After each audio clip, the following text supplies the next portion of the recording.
Today we talk to Jörg Widmann. Where are you from? I'm from Munich and I live in Munich and in Berlin. Why did you choose the clarinet? I started playing the clarinet at the age of 7 because they played instruments to us in a kind of pre-college class, and I said I want to learn the clarinet. But as you know, children sometimes they want a dog, they want a cat the next week, maybe an instrument. So they asked me, are you really sure? And I said, I'm very sure. But then when they understood I really want to learn the clarinet, they supported me with the clarinet, and since this I play the clarinet. What do you always keep in your clarinet case?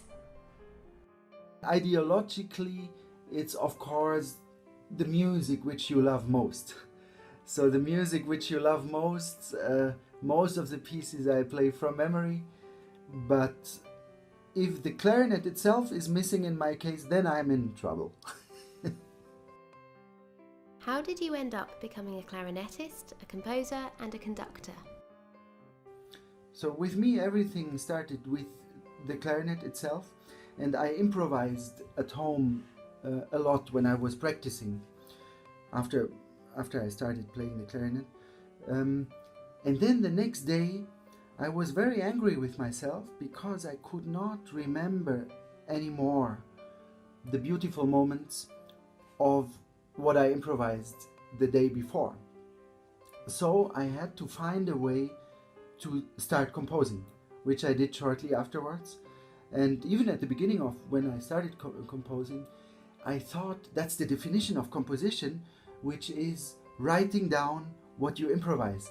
And of course it's more complex, but I still like this definition a lot.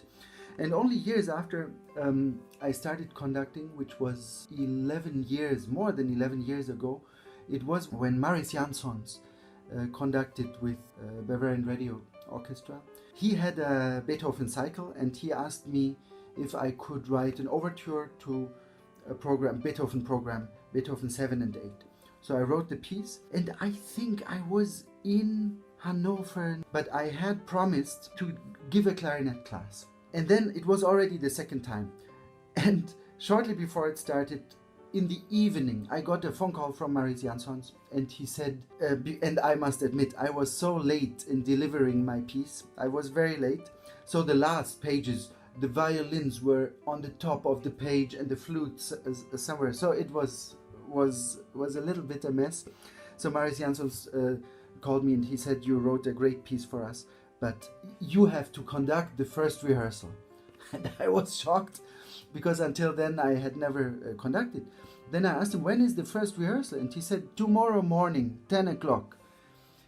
I said, I have to give this clarinet master class here. I cannot come. And he said, please help me. I really need help. You have to do it. Otherwise we cannot premiere your piece. So unfortunately I had to disappoint the clarinetists, and we did it shortly afterwards. We did the clarinet masterclass, but I took the night train, I will never forget that, and I tried to organize my score.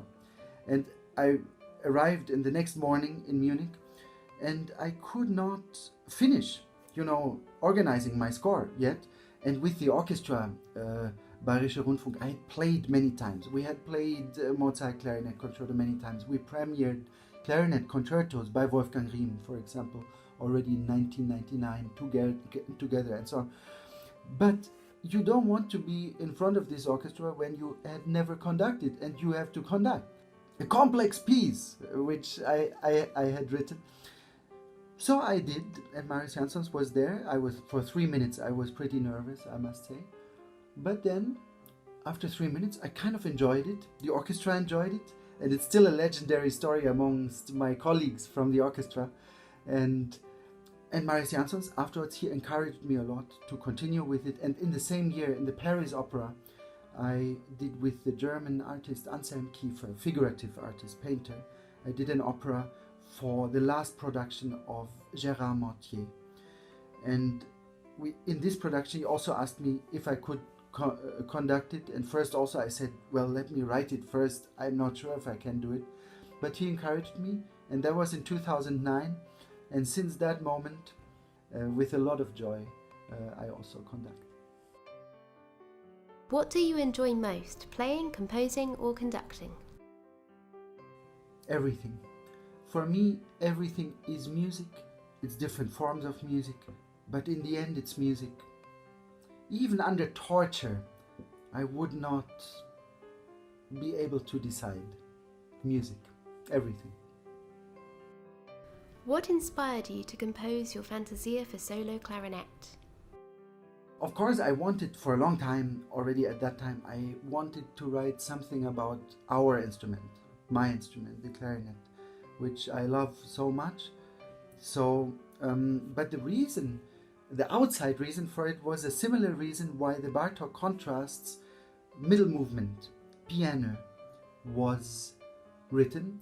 Because in the case of Bartók, the CBS, the record company, and the famous, cast of the premiere of that piece and premiere recording, Benny Goodman, József Szigeti, Béla Bartók himself at the piano. And they told Bartók, because we should not forget the Bartók contrast was first written, only first movement and last movement as a kind of rhapsody. And then they told Bartók, there is still space on our record. Could you write us another movement? So that was the reason why the Bartók contrast was written. With me, it was my very first CD. I recorded with a wonderful Russian pianist, Anna Gurari, who was a student colleague of mine in Munich. And we recorded our first CD, and the record company, they said, well, you also compose, right? Write us a little clarinet piece. So that was the outside reason. And then I started writing it. And as you know, it's a love declaration to the clarinet. In 6 minutes, I put everything, not everything, but a lot of what I love in the clarinet into this music of the Fantasy for Clarinet solo. What are you trying to express with this piece? In this piece, my idea was a very theatrical one. So the fact that the clarinet is an instrument which can produce only one sound at a time, I wanted to resist. That's the reason why the whole piece already starts with multiphonic, so 4 pitches at the same time actually. And by the way, they are tonal, so there are many, multiphonics in modern pieces. It's almost a cliche in a certain period, of modern music pieces. So, but I love multiphonics personally very much, but I wanted to use a tonal one. So that's why this multiphonic, exactly this one returns each time. And also for the structure of the piece, did not want to have one monologue of one clarinetist doing one atmosphere. I wanted to have almost sometimes like even a fight or a dialogue between different characters, like in the Commedia dell'arte. That was my basic idea. That's why I also write in the foreword that I wish that you create as harsh and extreme contrasts as possible. That's the reason. What life-changing advice have you been given? From all my teachers at a certain point, some things which you don't forget, but in general, some advice from people who make something which seems to be difficult for you a lot of easier. These advices are priceless. You will not forget them. For example, with Pierre Boulez, I worked a lot. I played his Dialogue de l'Ombre Double clarinet solo piece with electronic a lot. I worked with him, and it's like a forest, woods of notes. It's so complex in terms of rhythm, in terms of dynamic, in terms of pitches. It's always there. It's tons of music. You could your wallpaper on the wall. You could do a whole room with it. So I worked with him the first time. So I asked him, so this number 1, it's so difficult, and it hurts, by the way, in our arms. So I asked him, it's so complex. How can I do this? Then first of all he said, well, play the strophe and the refrain. I said, please, come on, where is the strophe? Where is the refrain? I felt really stupid in that moment, because for me it was just an incredible amount of notes. So he said, look, here, that's the strophe, here's the refrain. And suddenly it became so easy. And also another thing which he told me was, you have to feel like a fish in water. Be totally relaxed, but you have to be able to change your direction very quickly. It sounds very simple when I tell you now, but like when you open a book, it was a revelation. Which concert will you never forget? Yeah, the first Freischütz by Weber, which I heard as a child. I will not forget this in my lifetime. Why?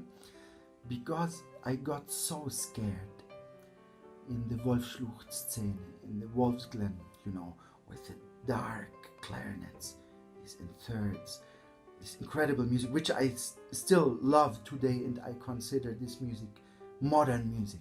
It should also be played at modern music festivals. I'm very serious about it. It's the most modern music you can imagine. These high piccolo flutes, I still hear them, and the women's choir, ba-da-yum, ba-da-yum, bell, chord, and so on. And as a child, and my parents still told me afterwards, they told me I was really scared, because as a child, when the adults want to scare you for fun, you feel it, you even laugh with them, or you do it for them, for the joy of the adults. But when you are really scared, you feel it. But I was not only scared, I was fascinated. And still today, as we all clarinetists, of course, for good reasons, but also for the Freischütz, I love the music of Camarilla von Weber, and I think it's a neglected composer. It should be played much more.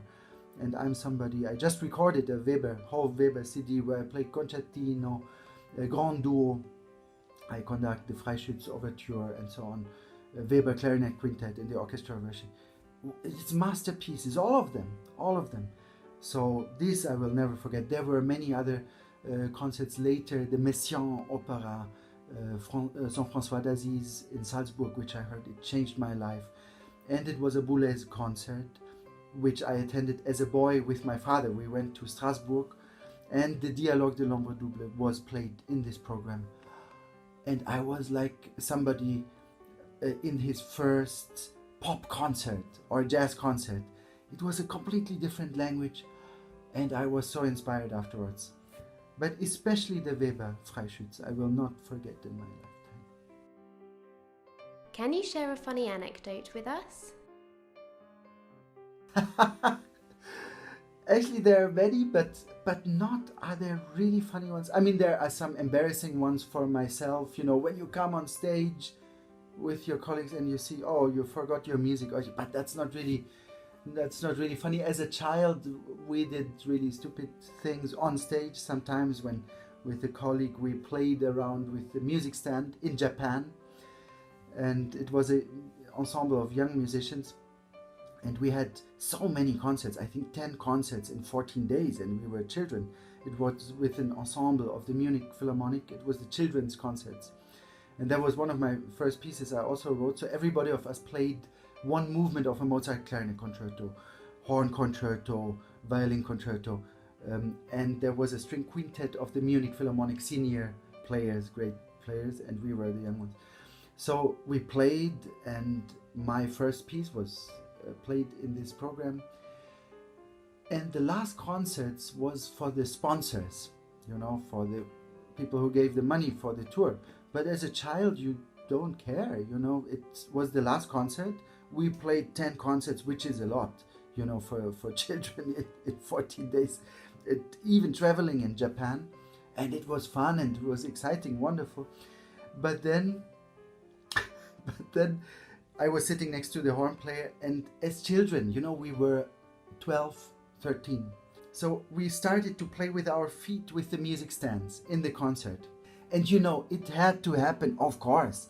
at some point in the middle of the concert, a Mozart, whatever, Jack, it's so, we, the only wind players, we started laughing. And as you know, when a violinist laughs in concert, it does not change the sound substantially, or the pianist, they can smile or cry or whatever, it does not substantially change the sound. When we laugh, you squeak, or you cannot, basically you cannot play anymore. So actually really for 1 minute, or maybe it was 20 seconds, but it felt like so long. We could not play anymore. And they were so mad with us backstage. They were really...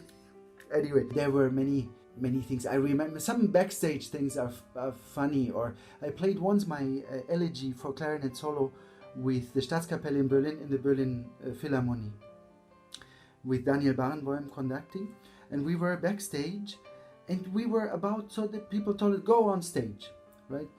So he said, you know, Jörg, one moment in your elegy, it reminds me so much on Alban Berg, Wozzeck. Which moment is it? So they were all like, you know, can you discuss later, maybe, you know, go on stage, you know. So we went on stage, and my elegy is a very complex piece, so it's 20 minutes, like a clarinet concerto, very complex, quarter tones, runs, many complex things. So I had forgotten about it. So like 3 minutes before the end, I was in my concentration. It was packed, Philharmonie in Berlin. And in the middle of it, like a child, Barenboim was to me like, here, this moment. It made me almost laugh so much. I really had to turn away from him in order not to laugh, because again, as clarinetists, you see, but he was so nice. He forgot that I have a clarinet in my mouth in that moment. He just wanted to make sure that's the moment which reminds me of Alban Berg. What do you think the future of music holds? It's a disaster. Right now, when we are talking, I know how disastrous the situation is in Spain. I am aware of it. My composition students are from Spain. But also now, 2 days ago, the German government decided the lockdown, France yesterday, and so on. I think it's a disaster, if I may say this with all the respect for the political decisions, and they tell us everything is necessary, but they are so not logical. In Germany, they asked, and at many other places, they asked the cultural institutions, the opera houses, the concert halls, the orchestras, to get some protection, new standards, you know, hygienic measures, you know, for people sitting far away from each other. They did all of that. Salzburg Festival happened with more than 75,000 people coming to the festival in the summer. No infections afterwards, zero. It's clear, and the doctors say it, the safest places right now are concert halls. Even in Hamburg, the senator for culture, he said, come to the Elbphilharmonie, come to the theaters. These are the safest places you can go to right now. And they closed everything down. The first lockdown, I understood it. I did not understand it, but we did everything. We wear masks, we distance, everything. Total understanding. It's a danger. I don't want to downplay it. But these decisions of this lockdown now, I don't understand it anymore. I think the politicians, I don't want to be a politician myself right now. I don't say, I know we can do it like that. But now, and you know it, when we met in Scotland, when we worked together, it's so illogical. When I was in the planes, I was flying to Heathrow first, then from Heathrow to Glasgow. It was half empty planes, but the few people who were in the plane, they were putting them in 3 rows next to each other. Next to each other. If the same people want to go to a concert hall or want to make a recording, as we did, they have to sit very far away from each other. From this simple example, you see, it's not logical, and I think that people would accept much more if it would be logical. And I think it's a disaster for culture, and we have to fight, maybe including myself. I say this, including myself. Maybe we have to get louder and speak out with a louder voice and more clear voice. A life without culture is not a life which you want to have. and we should be aware of that. We don't only say this as musicians, as artists. Do you want to live in a society without this? No. So I think it's a disaster, and it was a wrong decision to close the concert halls down. Any other place is more dangerous than a concert hall with a security concept where people are sitting. The safest place in Berlin right now is the Berlin Philharmonie Boulez Saal Concerthaus. I did many concerts there even in the last days, and no infections in the audience, and in 2 days they will say, oh, close it down. It's a disaster, and the arts are really endangered. So therefore, forgive me to be longer in this answer, but it's very, very necessary. We as musicians, maybe we have to find other forms of protest and of raising our voice, because we cannot be silent anymore. We were too polite, we were too silent towards our governments. We all understand it's an extraordinary situation, and not every decision can be right. But what they do with closing down the restaurants and the cultural places and opera houses, I don't get it. I'm here in Munich. My colleagues, my friends from the opera orchestra, they tell me the opera house, it's 2,400 seats, right? They played Macbeth by Verdi last night, and already before the lockdown they play for 50 people audience. You know, you don't get an infection when there's 50 people audience, come on. But let us continue. Don't give us millions of money for not playing. Let us play. It's better for society and for the arts. Do you have any projects in the near future? In composition, there's a project which I haven't started yet, but now I will start a new composition, which is always exciting. You always feel unsecure. Even if you have finished a big piece or opera or something, I always feel like going back to zero. And I will write a trumpet concerto for Hakan Hardenberger and Andris Nelsons, conducting for the Leipzig Gewandhaus Orchestra and Boston Symphony Orchestra. So that's in my dreams. It starts, or before I fall asleep, it starts, the first sounds emerge. So that's my next composition. What do you appreciate in a performer? It has to do with exactly what we just talked about. Originality. When somebody's unique. Even if I don't fully agree with this ritardando, or who in the end cares? We talk about these details every day. And as you remember, when we worked together in the orchestra, I'm fetishistic about realizing a certain idea which I have of something. But in the end, the most important thing is that somebody has to say something, to share something. And if this message is so strong and heartfelt, then stylistic questions become less important. You know, so that would be, for me, the musicians who, for example, take the old recordings by Wilhelm Furtwängler, for example. The use of, freedom. I love this. The stylistic way of playing Mozart is far away from how we consider Mozart to be played today. Does it matter so much when I hear his Gran Partita recording? It's stylistically, it's very far away, even from what I would do, but it's one of my favorite recordings. Maybe that's a good example. Yeah. Do you have any advice for the Clarinetistas del Futuro? In general, I think for young people and musicians in particular, in clarinetists, it's very important, of course, to have a big range of influences. But please also, outside music, read, go to exhibitions, see the sculptures of Giacometti, I don't know. You will learn equally much for music, but also in music. Have as many influences as possible, but don't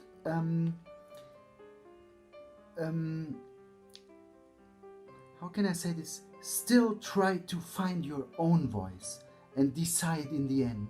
And your teacher might tell you this when you have a masterclass with me or somebody. I might tell you this, a third person might tell you this.